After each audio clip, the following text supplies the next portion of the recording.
इस कार्यक्रम की प्रायोजक है सोना ब्यूटी पार्लर सरसीवा। नमस्कार, एक बार फिर बहुत स्वागत है एसीएन 24 न्यूज में। मैं हूं आपके साथ हेमंत। चलिए गौर करते हैं खबरों पर। सारंगढ़ बिलाईगढ़ जिले के सरसीवा से सरायपाली मार्ग इन दिनों राहगीरों के लिए खतरे का सबब बना हुआ है। इस जर्जर सड़क पर आए दिन हादसे हो रहे हैं और आज फिर एक राहगीर इसकी चपेट में आ गया। हमारे चैनल ने इस सड़क की बदहाली को पहले भी प्रमुखता से दिखाया था। उसके बाद खानापूर्ति करते हुए कुछ गड्ढों को डस्ट युक्त गिट्टी से भरा गया, लेकिन बारिश के चलते हालात और बदतर हो गए हैं। देखिए रिपोर्ट।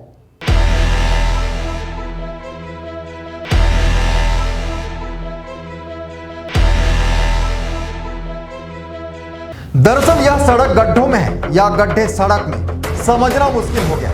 बारिश के दौरान यह मार्ग किसी तालाब जैसा नजर आता है, जहां यह पता ही नहीं चलता कि कहां सड़क है और कहां गड्ढा। हाल ही में कुछ गड्ढों को डस्ट युक्त गिट्टी से भरने की कोशिश की गई थी, लेकिन वह भी अब हादसों की वजह बन रही है। इन गड्ढों में पानी भर जाने से दोपहिया वाहन सवार फिसल कर गिर रहे हैं। आज का ताजा मामला देखिए। एक युवक अपनी मां के साथ महासमुंद जिले के पिथौरा से खरसिया जा रहा था। इसी दौरान सरसीवा सरायपाली मार्ग पर वह अपनी मोटरसाइकिल से फिसल गया। हादसे में युवक को हाथ में और पीछे बैठी महिला को सिर में गंभीर चोटें आई हैं। घायल को मौके पर मौजूद अन्य राहगीरों ने मानवता दिखाते हुए तुरंत सरसीवा के सामुदायिक स्वास्थ्य केंद्र पहुंचाया। अब बड़ा सवाल यही है, क्या प्रशासन किसी बड़ी जानहानि का इंतजार कर रहा है? बार बार की चेतावनियों और मीडिया रिपोर्ट्स के बावजूद अब तक इस सड़क पर कोई ठोस कार्य क्यों नहीं किया गया? लोग ये सरायपाली सरसीवा रोड में गिरे हैं। उसका रोड बहुत खराब है, जगह जगह बहुत बड़े बड़े गड्ढे हैं, पानी भरा हुआ है, बाइक चलाना बहुत मुश्किल है।